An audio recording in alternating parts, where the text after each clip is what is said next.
Good afternoon. I'm Keith Gushard with the Meadville Tribune, and with me is Rick Green, and who you see is Mike Walker. He is running for state representative on the Democratic ticket for the 6th District of Pennsylvania State House seat. Good, welcome. Thank you for having me. Yeah, and we're going to be quizzing him a little bit about issues in the race. And before we do that, Mike, we'll give you the floor for a couple minutes if you want to explain a little background. Okay, my name is Mike Walker. I actually used to work for the Tribune way long ago delivering papers. Jim Harvey was the guy that I worked under. I don't know if any of you guys actually remember him, but I used to work under him. But more recently, I worked at Peter's Heat Treat for 15 years. I started down at the very bottom, doing the really nasty stuff and cleaning the bathrooms and all that fun stuff, and worked my way up to actually running one of their facilities and helping develop their quality control system. Then I moved on from that to open up my own business. I have my own business downtown here in Meadville on Market Street. It's called Blissful Meats. I don't know if you guys have gotten a chance to stop by and try that, but it's good stuff there. I have a pretty strong civic duty. I've been judge of election for a number of years, and when the opportunity kind of presented itself to do this, I decided this is what I wanted to do. So, giving it a go. Great. As a way to maybe introduce yourself to the voters who might not particularly know you or your point of view on politics, do you consider yourself like a true blue Democrat or someone that's more of a... I'm more of a moderate. I've grown up in this area my whole life. My outlook on firearms in particular is more of in line with what this area is. Mm-hmm. I mean, we're all taught from a very early age that gun is not just, a toy. It is a responsibility, and it is something to be taken very seriously. And if you don't grow up in that kind of environment, you don't know. And so we kind of have that point of view on that. Outside of that, I lean pretty left on the rest of my points of views. Okay. So what issues or scenarios would you mentioned guns. Where do you see yourself as maybe breaking rank from the Democrat Party and other issues where you are strongly aligned? So I kind of agree with some of the law enforcement and stuff that I've talked to. They wanted to start doing a class, like an expansion on the hunter safety course, to start educating people that would want to become gun owners and start actually getting an education program set up with that. And I think I kind of break rank on that a little bit because I would like to see something like that implemented. I look at if you're going to have a firearm, having the education behind it, understanding the laws and stuff around it is something that is particularly needed, I think, in this day and age. Because when I grew up, every boy went through hunter safety course. Actually every girl as well, because they all hunted, and there was a pretty good education system on those firearms. Mm-hmm. And then the first school shooting happened with General McLean in this area, and you kind of seen that drift away more and more. So I don't think that TV and movies should be the education that we're sitting there with something that has that kind of impact on people's lives. And not just the people that are stuck on shootings. I'm talking the people that actually pull the trigger too. Once that trigger's pulling, it changes a life, one way or the other. Kind of following up on that, what about red flag laws? Or do you have a stance on that, or mandatory reporting, lost stolen firearms? What's your philosophy on that? I don't think that they're necessarily a bad idea. If you had some of these things in place, it might have prevented some of the violence down the way. But I also think that you need to take that first base step and making sure the education and understanding is there, and making sure that it's known that it's a responsibility first, and building from that, not jumping to the extreme end of everything. You have to start at the beginning. Okay. I think right now the 24-25 budget calls for about 1.3 billion in school funding for public schools. Do you support the, I guess, continued historic increased spending on public education, or are they going a little bit too far with that? No, I actually agree that we should have that kind of education, because what you're doing with the children is you're investing in the future of not just this area but the nation in general. What I don't kind of agree with is school vouchers. I'm not a huge fan of those. I kind of feel if you're going to be spending into education, it should be available to everybody, because that's, as a taxpayer, if I'm going to do it, I want to have access to everybody from the bottom up. They should all have the same kind of opportunities. With, excuse me, following up with that, with cyber schools, because that's been an issue, especially with a lot of districts around here, in terms of funding and taking away and so forth. If you get into the legislature, what changes would you like to make in terms of cyber school funding? Would you look to make changes? If the cyber, as far as I'm concerned with the cyber school funding, is if it is made general to the public and it is under the jurisdiction of our school systems, like Crawford Central was the one that was administering that cyber school, I'd be fine with the funding actually going to them. And now, if it's a private and they're looking to get extra funding and stuff like that, I'm sorry, that's a choice a parent makes. They should be, paying for it. There shouldn't be a voucher so much for that. But if it's going to our public school system, and that's an option that that we could provide as a public school, Within the district. Yeah, right. So long as it is managed within the district, and the people that are the taxpayers paying for that have a say in it. There's been a movement the last few years for some constitutional amendments to come through the state. Voter ID particularly was one of them. Another was to open the legal window for sexual abuse survivors whose abuse occurred beyond the statute of limitations. Where do you stand on those two amendments, particularly if you were elected? Well, as I said, I've been judge of elections for a number of years. And as far as voter ID, most people try to whip out that ID before they even walk up to the table to begin with. But that process is pretty strict as it is whenever you walk up there, because the name has to be verified that it's actually on the list. You're having the signature there, and then you have to go through and write this down, and all the numbers have to match. So I mean, there's a pretty big process there already. I think it's a lot more redundant than it needs to be with voter ID. I think there's a lot of misinformation on how our election system is put forth out there. I had walked a number of people through when I was a judge of elections, told them how the process actually worked. And once they understood it, there was a lot less angst about it. So I'm not sure particularly voter ID is needed, so long as the person is registered. As far as the sexual abuse,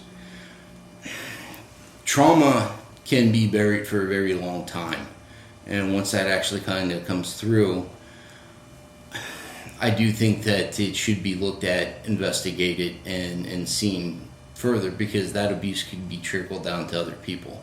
Like, especially in the case of if it happened as a child abuse and the person doesn't remember it until later in life when they're an adult or something. That should be looked at, because that person could go and hurt somebody else. So I don't think that's necessarily a bad idea.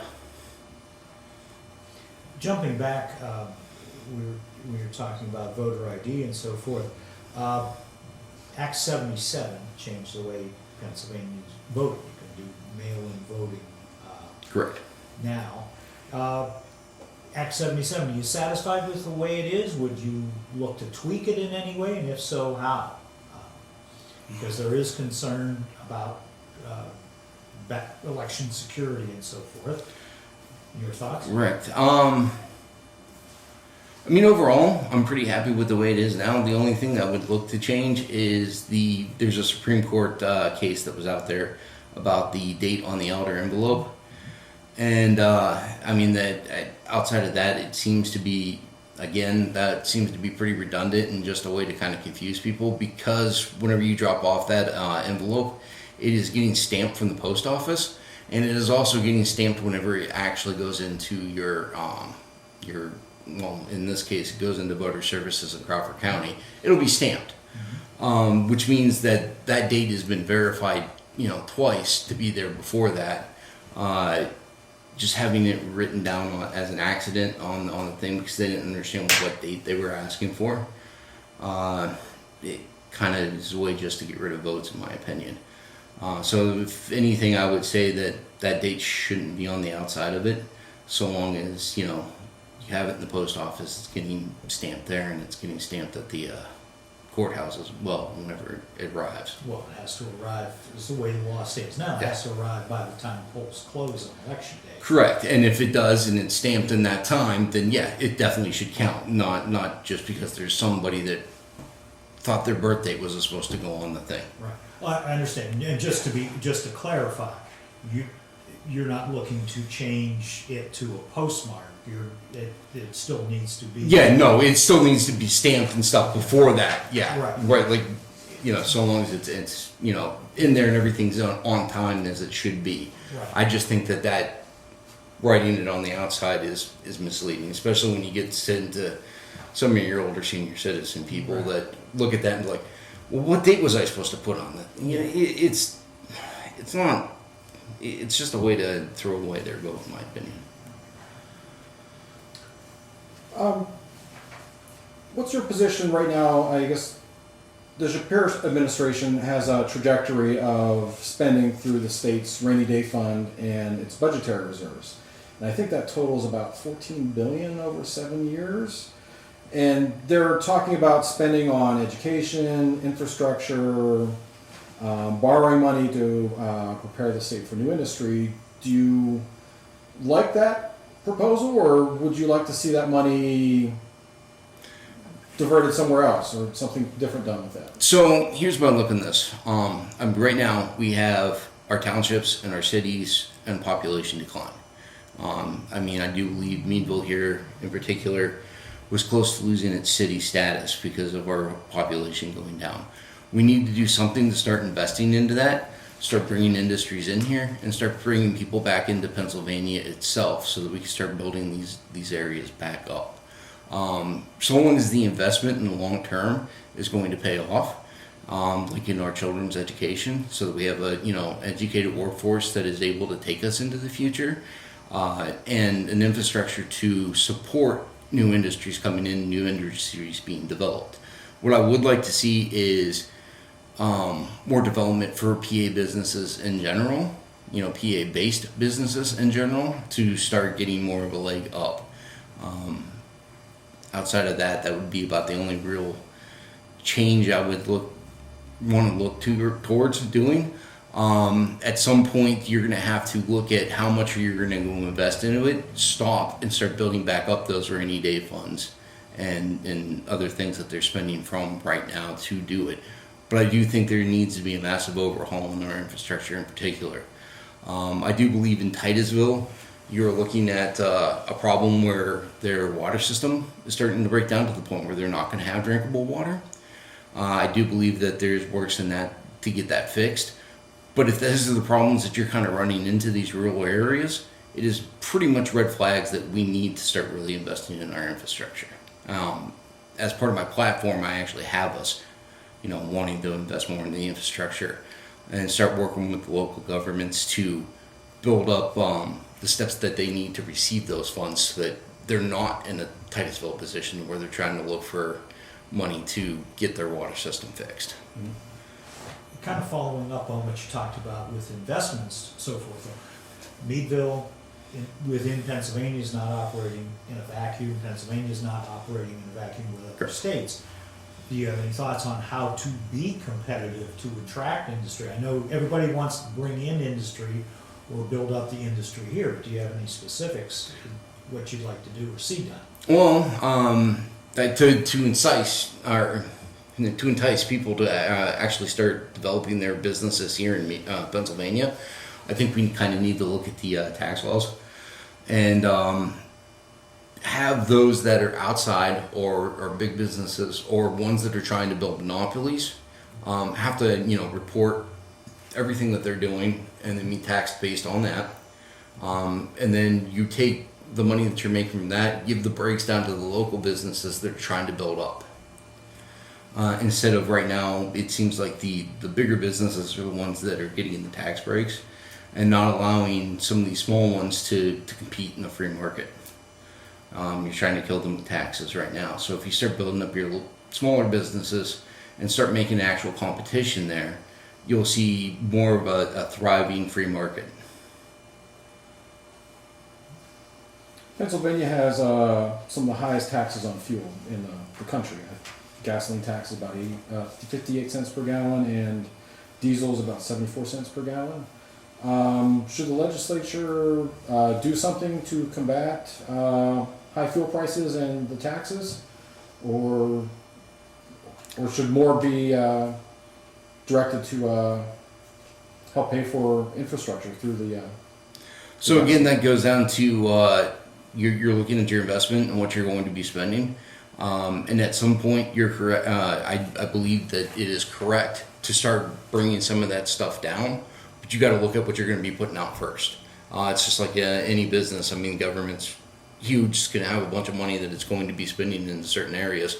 Once you hit the point where the infrastructure is actually getting to a point to where we can build upon it, yeah, we should be dropping that down and start saving that, taxpayers, their pocket money. Mm-hmm. But we need to start building things up to get to that point to make things easier for people. The more population that we bring in, the less stress it's going to be putting on the individuals that are still left in Pennsylvania. The smaller a tax base shrinks, the more burden it's going to be put upon the taxpayers. Okay. So we have to look at the future and start building up towards that. Now, with the rise of electric vehicles, those consumers aren't paying a gas tax, and so that money isn't going towards roads. Is there a way to offset that? So much like the way the power companies kind of, keep track of the kilowatt hours and everything and payment for that.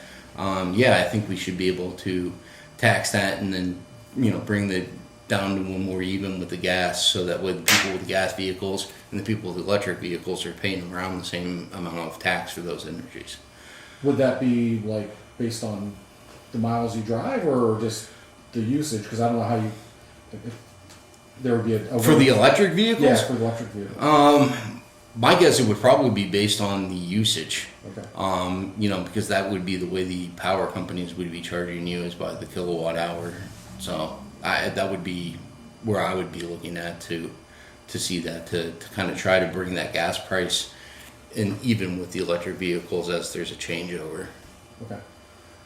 Circling back, you talked about building up infrastructure and stuff and attracting population, which is good in a way, but that's also, could that not also create problems? Because if you want to bring people into the Meadville area or Crawford County as a whole, if you start adding population, then does that not put more stress on the school system? If you start an influx of people and again, things like utilities, water, sewer system, how do you strike a balance with that if you start getting population coming in?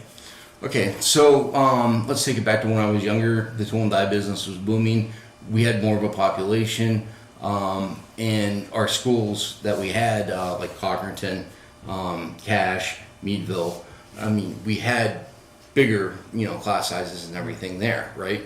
So we've dealt with this in the past. We've had it to where this area was pretty well, established. Now it's decreasing down to the point where they're talking about consolidating schools or dropping schools down. So yeah, there's going, you bring in more population, we might be able to actually keep these schools running and everything. So I think the stuff is there. The things that we might need to be looking at is expanding upon our emergency services when our population starts to grow. But that's something that needs to be watched, measured, and kept up with as we keep going. Well, that brings us in, it's not only a county problem here, but it's a statewide problem. Correct. The volunteer base has shrunk. I mean, it went from 300,000 down to about 30,000. And a lot of these guys are aging. I mean, Westmead 1 has 5 guys who are still active, who've been 50-year firemen, and they're guys that are, God bless them for still working and volunteering, but they're, 70 years old. The state's trying to address this. The county has some roundtables set up and trying to look at this. What do you think the state can do to try to attract people into emergency services, either as volunteer or paid?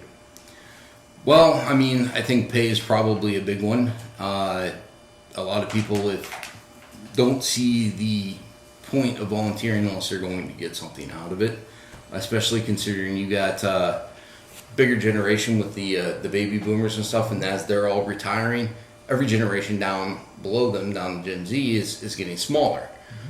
There's just not the same pool of people there to do that. So you're seeing, volunteer services all around, and I'm not just talking about your fire departments and everything else like that. I'm talking about your charities and everything else. They're shrinking, or they're folding. I would say paying, enticement, and training would be about the best way to combat that problem in particular, because the fire department is unnecessary. You don't want to have a house fire and no one to call. So we're probably going to have to look at a pay structure instead of a volunteer structure. Crawford County hasn't had a full reassessment of property values for more than 50 years. Should the state government take a role? Should it not take a role in helping a county like Crawford or other counties get a reassessment done? Well, I'm going to say that it probably should take a role so that the assessment is up to date as to what people's or what the value should be for the tax base if you're going to be growing it. I don't think it's something that needs to be addressed immediately to do. Again, I think that's down the road when we're trying to lower the taxes once we've started putting the investment into the area. Okay. Well, with that investment, and we talked about business, do you see more of a shift in terms of like a grant type program, trying to work like with DCED? You're a business for yourself. I mean, do you see areas that can be changed within DCED to help entice businesses in? We've had tax-free zones. We've had cuts in different taxes, equipment loans, and so forth. Do you see that? Think that should be expanded, or is it not advertised enough to people? For one, I don't think it's advertised enough. I don't think most people know that those things are actually out there. As far as expansion, maybe the expansion of the, like you said, advertising and the education that stuff is out there to build on it. Most of the infrastructure that I see that we really need is like, let's take Fifth Ward for example. We have a development happening there with the Tuscaloosa Creek development there. And if you look at the sidewalks and the roads and everything that are around that area, they're crumbling, and Meadville doesn't have a big enough tax base to go through and do a complete overhaul into that area to help build that development up so that we can bring more businesses into that area, thus building that community up, right? So that's the kind of infrastructure investments I think we need to really start looking at is, okay, what in the future are we going to be able to do to build these communities up and to entice people to actually come in here and want to invest their money into building a business in that area. Following up on that, there's the digital divide. The states and the federal government are trying to get more people up to speed with high-speed internet. Yeah. We have a lot of gaps here in Crawford County in terms of coverage. Current state programs, there is money that is filtering down, county's trying to roll stuff out. Do you think that program is working at this point in trying to get people, so they're on a level playing field, at least when it comes to what's now a necessary utility, high-speed internet? I think, like with most any areas of the government right now, it is.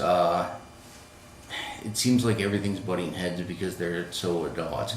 I think if we could get to the point where people were actually talking about the solutions and working together and coming up with common ground, we could move that stuff forward a lot easier than what's happening right now.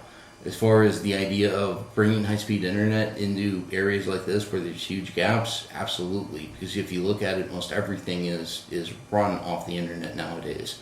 I don't think there's that many government programs that you can't find or apply for online. Most of them will say that you can or you have to. So it's almost a point where it becomes a necessity. Much like, the telephone was at one point, or us having a power structure at one point to get to that, get people into that area. Okay, we're down to our last minute or two. Okay. Is there any other topic that we didn't bring up that you'd like to mention, or if not, we'll let you offer a closing statement. Okay. The topic that we didn't get to that I would like to bring up would be Woodcock Park. I really do think that would be a boon in this area overall to have as part of the state park system. We could extend the Pymatuni Park system into that and start bringing camping back into this area. I mean, we have a heck of a resource with our outdoors in this area in particular. We need to start bringing that into focus and highlighting that into this area to start bringing money, revenue, and tourism in here. So I think that's a big start, is to kind of save something like that and not try to watch it crumble and fall apart, because if it decays, it's going to become a problem for the taxpayers one way or the other. Okay. All right, thank you very much. Thank you. We've been talking with Mike Walker. He's a candidate for the 6th District State Representative office. He's the Democratic nominee for the election. I'm Keith Gushard, and on behalf of Rick Green, we thank you for joining us.